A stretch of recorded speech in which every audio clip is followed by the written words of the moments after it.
quiero enfocar tu atención en la conversión de un mendigo. Esta vez, sin embargo, no es un truco o un show, sino que es real. Es la historia de un hombre que se encontraba en una desesperante necesidad y está a punto de recibir algo completamente diferente a lo que estaba pidiendo. Vamos a ver el ministerio de la sanidad milagrosa de Pedro y Juan.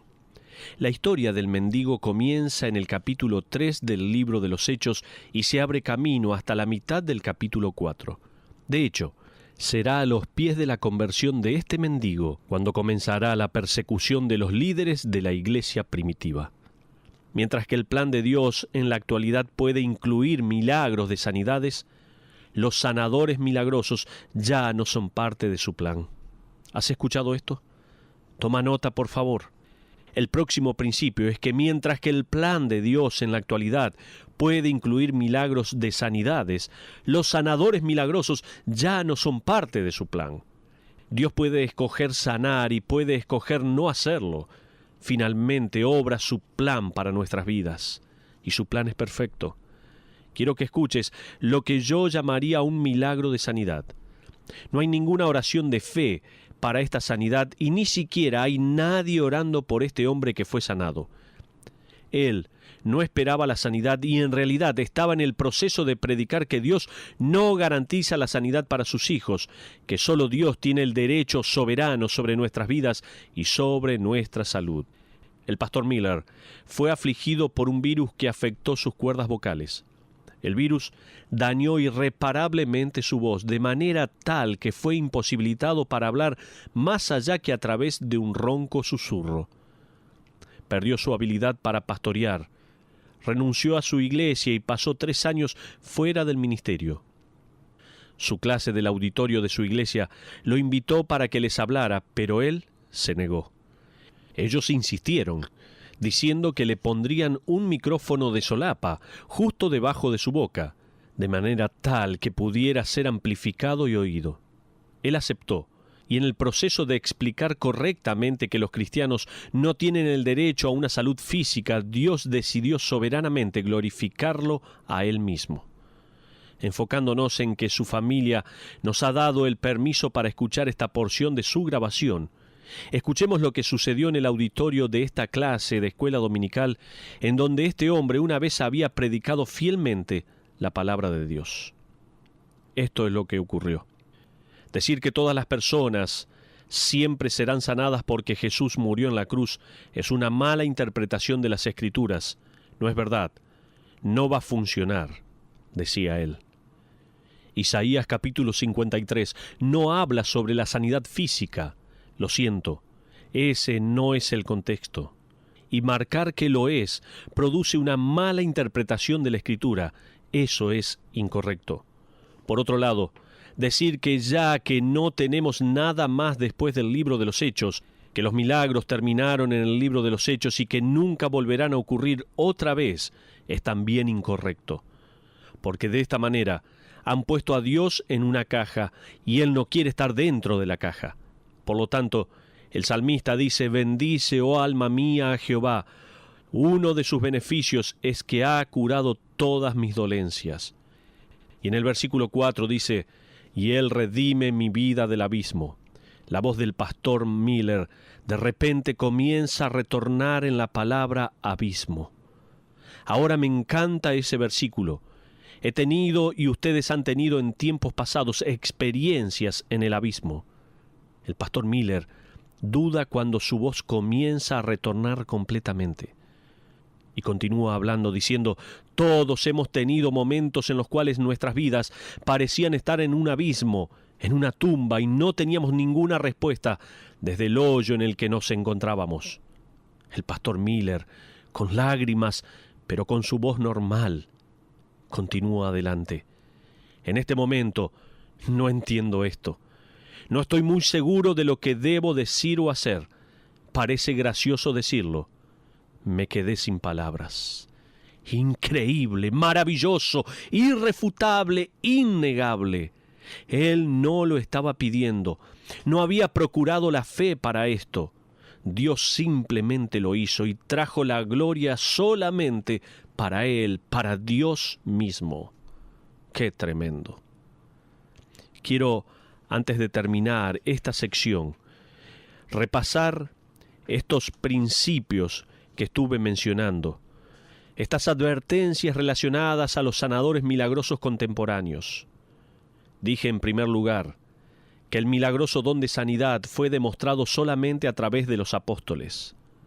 Después mencioné que mientras que la iglesia, como se describe en Hechos, se desarrollaba, el ministerio de los milagros de los apóstoles decrecía. En tercer lugar, las ilustraciones de los milagros en el libro de los Hechos no fueron principalmente para sanar al afligido, sino para afirmar a los apóstoles y sus mensajes. En cuarto lugar, la habilidad de Satanás para imitar los milagros de sanidad requiere un pensamiento crítico entre los cristianos de hoy. Por último, mientras que el plan de Dios en la actualidad puede incluir milagros de sanidades, los sanadores milagrosos ya no son parte de su plan. Pero continuemos adelante. Vamos a ver la lamentable petición del mendigo. Ahora regresemos a la historia en el libro de los Hechos, capítulo 3. Por favor. Hay una cosa más que quiero que sepas del versículo 2. Leemos que el mendigo era puesto cada día a la puerta del templo que se llama La Hermosa, para que pidiese limosna de los que entraban en el templo. Josefo, el historiador judío del primer siglo, nos informa que esta puerta del templo en particular era impresionante. Estaba hecha de bronce corinto y enchapada de oro y plata. La puerta era tan pesada que se necesitaban 20 hombres para cerrarla. Se escribió que cuando la luz del sol brillaba sobre esta puerta, brillaba con una belleza espectacular. ¿No es irónico que algo tan impresionante, precioso, fuera el puesto diario de alguien tan sucio, patético y desesperanzado? Es irónico esto. Esa hermosa puerta guiaba desde la corte de los gentiles hacia la corte de las mujeres. Creo que este hombre era inteligente. Quizás él pensó que provocaría más lástima sobre las mujeres que sobre los hombres. También pienso que es significativo que de todos los lugares en donde podía haber mendigado en Jerusalén, escogió el templo. Estaba esperando que en la misericordia de aquellos que tenían dinero para darle a Dios, le pudieran dar algo seguramente para él. Habiendo crecido alrededor del centro militar, en el centro de Norfolk, Virginia, nos permitió a nosotros, niños misioneros, la oportunidad de explorar cada rincón y cada hendidura de la pequeña área del centro de la ciudad. Mientras que las calles no eran necesariamente más limpias en ese entonces, eran bastantes más seguras. Nunca olvidaré a un viejo mendigo que estaba siempre sentado en el mismo lugar, en la vereda, en los últimos escalones de una gran tienda. Tenía muñones por piernas y estaba siempre sentado sobre una tabla larga con ruedas sobre la cual se desplazaba. Siempre sonreía a las personas. Había veces que yo ponía todo lo que tenía dentro de su taza de acero inoxidable. Probablemente eran algunos centavos. Él respondería con una amplia sonrisa y un gran «Gracias, muchas gracias, Señor». Él dependía completamente de la lástima de los compradores que iban al centro y de los niños pequeños como yo, quienes íbamos a la tienda con dinero para gastar. Seguramente aquellos que tenían dinero para gastar le podrían dar algo a él. Entonces, aquí se sienta este mendigo según el versículo 2, gritándoles a todos los que entraban al templo: una limosna para un hombre cojo, una limosna para un pobre mendigo, por favor. Ahora, observemos desde el versículo 3 al 10 de Hechos capítulo 3. Dice la palabra de Dios: cuando vio a Pedro y a Juan que iban a entrar en el templo, les rogaba que le diesen limosna. Pedro con Juan, fijando en él los ojos, le dijo: míranos. Entonces él les estuvo atento esperando recibir de ellos algo. Mas Pedro dijo: no tengo plata ni oro, pero lo que tengo te doy. En el nombre de Jesucristo de Nazaret, levántate y anda. y tomándole por la mano derecha le levantó y al momento se le afirmaron los pies y tobillos. O fueron enchufados, fueron unidos. Y saltando se puso en pie y anduvo, y entró con ellos en el templo andando y saltando y alabando. ¿A quién? ¿A Pedro? No, a Dios, dice la palabra de Dios. Y todo el pueblo lo vio andar y alabar a Dios, y le reconocían que era el que se sentaba a pedir limosna a la puerta del templo La Hermosa, y se llenaron de asombro y espanto por lo que le había sucedido. ¿Puedes imaginarte esta escena? Este hombre cojo está caminando y saltando. No solo este milagro involucra la creación de músculos y la unión de los huesos y de los tendones y la regeneración de la memoria de los músculos en el cerebro, sino que es capaz de caminar inmediatamente. A un niño le lleva 2 años aprender a caminar. Y para muchos de nosotros que somos padres, nos gustaría que tomara más tiempo. Lleva aún más tiempo aprender a correr y a saltar. Él está haciendo todo esto junto y en el templo. Hombres con caras largas están realizando largas oraciones. Las personas se están por mover al finalizar sus tareas ceremoniales, cuando de repente ellos ven movimiento. La cabeza de este hombre había aparecido sobre las cabezas de todos los demás. Él está riendo y saltando, aparentemente con un aleluya o un uyuja, una antigua palabra hebrea, y unas personas se quedaron mirándolo. El asombro se esparció por todo el templo. ¡Ey! Este es el mendigo cojo. Él no ha caminado en 40 años, no puede ser. Luego, con este hombre agarrado del brazo de Pedro como una ilustración viva, Pedro comienza a predicar. En los próximos versículos explica que este hombre es en realidad una ilustración del poder de Jesucristo, el Mesías. Pedro explica que Cristo tiene un reino que vendrá un día a la tierra y que en ese reino, ¿adivinen qué fue lo que declararon los profetas? Isaías capítulo 35, versículo 6 nos dice: «Entonces el cojo saltará como un ciervo». Este hombre es una ilustración de lo que será en el reino. Tú también serás parte de esto si recibes ahora al Señor Jesucristo como tu Salvador personal. Imagínate predicar mientras que el sabor anticipado de esa promesa danza a tu alrededor todo el tiempo. Déjame sacar algunas aplicaciones de la historia de este mendigo ya para ir terminando. Primero, así como la condición del mendigo, nuestra situación se encuentra desvalidamente lisiada, incapaz de caminar espiritualmente. Quiero hacer un paralelismo entre el mendigo y nosotros.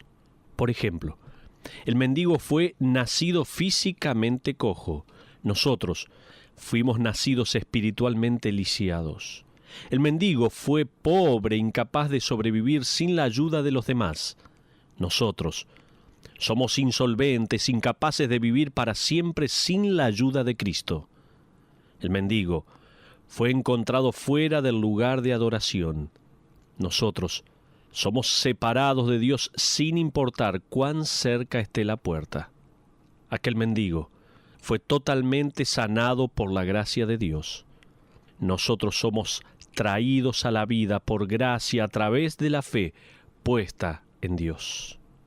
Pero no solo como la condición del mendigo, nuestra situación se encuentra desvalidamente lisiada e incapaz de caminar espiritualmente, sino que en segundo lugar, así como la sanidad del mendigo, nuestra sanidad espiritual está disponible para aquellos que simplemente la pidan. La cura en realidad depende sobre aquello que estás pidiendo. De hecho, toda la humanidad está hambrienta, sedienta y en gran necesidad. ¿De qué fuente tratarás de beber para satisfacerte? ¿Beberás de la fuente de la sensualidad, del negocio, del materialismo, del poder, de la popularidad, de la filantropía? Todas ellas te dejarán sediento de otro sorbo. Solo Jesucristo puede satisfacer de verdad. Permíteme leer una historia de Chuck Swindoll titulada «Ven antes del invierno». Dice así: él era una admisión de rutina para el hospital. Un caso de caridad 1 entre cientos. Un vagabundo de algún barrio pobre de Nueva York con la garganta cortada. Los detalles de lo que había sucedido en la madrugada de esa fría mañana de invierno eran confusos. La enfermera probablemente no le prestó atención. Ella había visto a miles y estaba segura que iba a ver a muchos más. ¿Hubiera hecho la diferencia si ella y aquellos que lo trataron hubiesen sabido quién era él? Probablemente sí. Su pasado reciente era la antítesis de sus primeros años. Había alcanzado el callejón sin salida de una vida increíble, pero todo eso había terminado. Era uno entre tantos. Como el resto, él solo vivía para beber. Su salud se había ido y estaba hambriento. En esa helada mañana de enero, antes de que el sol haya trepado sobre el cielo de Nueva York, el armazón de un hombre que parecía el doble de su edad se tambaleó sobre el lavabo y cayó. La palangana se volcó y se hizo añicos. Fue encontrado yaciendo sobre un coche destartalado, desnudo y sangrando por una profunda cuchillada en su garganta. Su frente se encontraba seriamente golpeada y estaba semiconsciente. Un doctor fue llamado. Ninguno en especial recuerda esto en el hospital. Usó un poco de hilo negro para coser, que encontró a alguien para suturar la herida. Eso funcionaría. Todo ese tiempo el vagabundo mendigó para beber. El hombre compartió el resto de una botella de ron para calmar sus nervios. Fue arrojado en un furgón policial y llevado al hospital, en donde languidecería incapaz de comer durante 3 días y en donde moriría. Así permaneció anónimo. Cuando desecharon todas sus pertenencias, encontraron un gastado y sucio saco con 38 centavos en su bolsillo y un trozo de papel en el otro. Todos sus bienes terrenales estaban allí. Las monedas suficientes como para otro trago y solo 5 palabras que decían: queridos amigos y corazones tiernos. Casi como las palabras de una canción, pensó alguno. Fue entonces cuando vino alguien capaz de identificarlo y dar una respuesta a por qué en el mundo un olvidado llevaría consigo en su bolsillo una línea de una poesía. Quizás aún creía que las tenía. Quizás ese abandonado con el cuerpo de un vagabundo aún tenía el corazón de un genio. Alguna vez, mucho antes de su trágica muerte, él había escrito canciones que hicieron cantar literalmente al mundo entero. Canciones como Oh Susana y 200 más que se han tornado en raíces profundas para la rica herencia estadounidense. Gracias a Stephen Foster, quien al momento de su muerte ninguno lo conocía y por el cual ninguno se preocupó. Mi amigo, si no has recibido el gratuito regalo de la vida eterna ofrecido a los mendigos que llamaban al Señor Jesucristo, no importa cuán exitoso, cuán dinámico o cuán adinerado seas, un día, si no es en la tierra, será en la eternidad. Todo echará alas y se irá volando. Y durante todos los eones del juicio eterno serás olvidado. Tu vida malgastada, solo otro transeúnte que tomó el camino ancho que lleva a la destrucción. Sin embargo, como nos dice Juan en su capítulo 1, versículo 12, mas a todos los que le recibieron, a los que creen en su nombre, les dio potestad de ser hechos hijos de Dios. En tercer lugar, la tercera aplicación que quiero mostrar es no solamente que, como la condición del mendigo, nuestra situación se encuentra desvalidamente lisiada e incapaz de caminar espiritualmente, no solo como la sanidad del mendigo, nuestra sanidad espiritual está disponible para aquellos que simplemente la pidan, sino que también, en tercer lugar, la tercera aplicación es que, así como el compromiso del mendigo, nuestra responsabilidad ante el regalo gratuito de Dios debería ser un testimonio público. Amo esto de todo corazón. Observa el capítulo 4, versículos 13 y 14 de el libro de Hechos, por favor. Dice la Biblia: entonces, viendo los líderes religiosos el denuedo de Pedro y de Juan, y sabiendo que eran hombres sin letras y del vulgo, se maravillaban y les reconocían que habían estado con Jesús. Y viendo al hombre que había sido sanado, que estaba en pie con ellos, no podían decir nada en contra. El hombre cojo debía haber estado aún con la vestimenta de la calle, pero los religiosos líderes lo reconocieron. Habían pasado por al lado de él cada vez que entraban y salían. Algunos de ellos quizás hayan puesto algunas monedas en su taza de acero inoxidable. Ahora, aquí está él parado. Me imagino que todavía estaría saltando allí. Puedo verlo sonriendo de oreja a oreja mientras estaba ahí parado.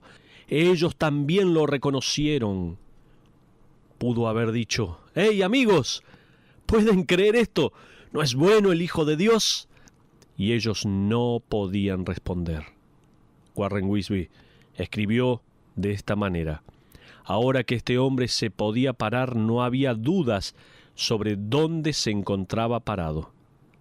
Puede ser para todos nosotros también, los que hemos sido rescatados del suburbio desesperanzado del pecado y hemos sido puestos bajo el cuidado de nuestro gran médico, y por lo tanto se nos ha garantizado la fuente para nuestras almas para toda la eternidad, que podamos levantarnos para Él, nuestro Señor y Salvador. Quiero terminar en este momento.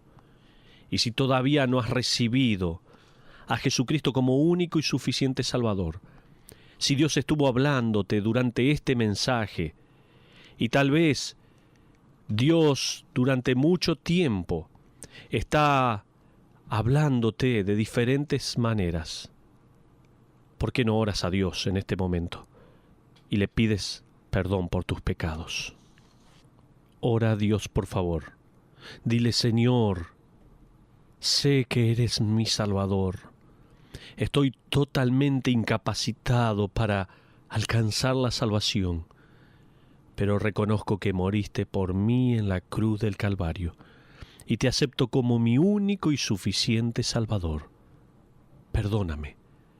Te ruego que me des la vida eterna. En el nombre de Jesús. Amén.